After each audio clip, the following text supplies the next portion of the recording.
এই সংসদটা যত সুন্দর হয়ে চলবে, বাংলাদেশের মানুষের অন্তর থেকে তত হতাশা দূর হবে,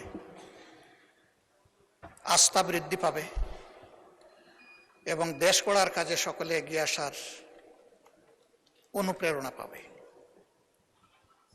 আমি এই মহান সংসদের অভিভাবক হিসাবে মাননীয় স্পিকারের প্রতি বিনয়ী অনুরোধ করব যে আপনার অভিভাবকত্বের জায়গাটা আপনি সুদৃঢ় করুন। আমাকে ক্ষমা করবেন, আমি আপনাকে দুর্বল দেখতে পাচ্ছি। আমি চাই আপনি বলিষ্ঠ কমান্ডার হয়ে, অভিভাবক হয়ে এই সংসদ চালাবেন।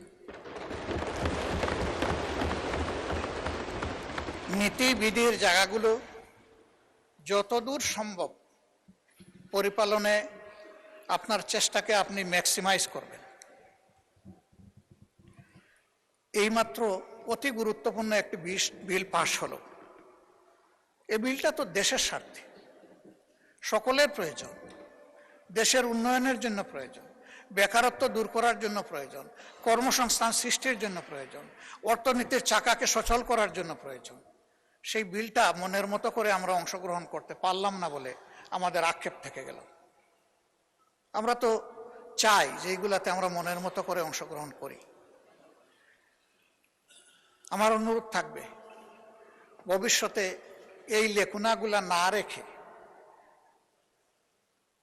আমাদেরকে আমাদের দায়িত্ব পালনের সুযোগ দেবেন। যদি আমরা দায়িত্ব পালনের এই সুযোগ না পাই, তাহলে আসলে এখানে বসা এটা অর্থহীন, আমাদের সময়ের অপচয়, এবং আমরা যে সময়টুকু কথা বলবো জনগণের অর্থের অপচয়। আমি এই বিষয়ে আপনার দৃষ্টি আকর্ষণ করেই আমার মূল বক্তব্যে যাচ্ছি। প্রথমেই সম্প্রতি বন্যায় ভূমিধস এবং পানিতে ডুবে যাদের মৃত্যু হয়েছে, আমার জানা মতো এই সংখ্যাটি ৩৫।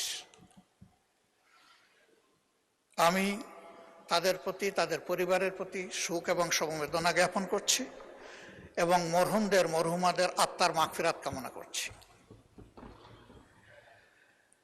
এবারকার বন্যায় 4টি বিভাগ ক্ষতিগ্রস্ত হলেও সবচেয়ে ক্ষতিগ্রস্ত বিভাগের নাম হচ্ছে চট্টগ্রাম, এবং মানুষ যা মারা গিয়েছে ওখানে ওই একটা বিভাগেই সব। এই বিষয়ে সরকার ইতিমধ্যে গুরুত্ব দিয়েছেন, আরো গুরুত্ব দেওয়ার জন্য আমরা আহ্বান জানাই।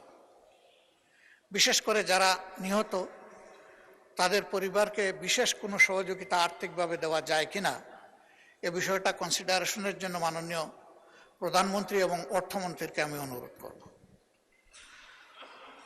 অর্থমন্ত্রী যদিও সারা বাংলাদেশের, কিন্তু তিনি তো চট্টগ্রামের সন্তান, তার একটা বিশেষ দায়িত্ব বর্তায় এটার দিকে তিনি নজর দিবেন, এটা আমি আশা রাখি। এর পাশাপাশি রাজধানী শহর ঢাকা, এটি আমাদের জন্য বেদনার এবং লজ্জার। একটু বৃষ্টি হলেই ভাসতে থাকে, ড্রেনের ময়লা পানিগুলো উপচে পড়ে, জনস্বাস্থ্য হুমকিতে পড়ে, আমাদের সন্তান সন্ততিরা বিশেষভাবে কষ্টে পড়ে, বৃদ্ধ রুগ্ন মানুষগুলোর জন্য নতুন সমস্যা দেখা দেয়।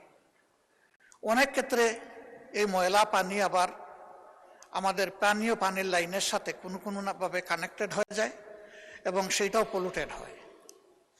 এইসব মিলাইয়া আমরা একটা স্থায়ী, দীর্ঘস্থায়ী সমস্যার মধ্যে পড়ে গেছি।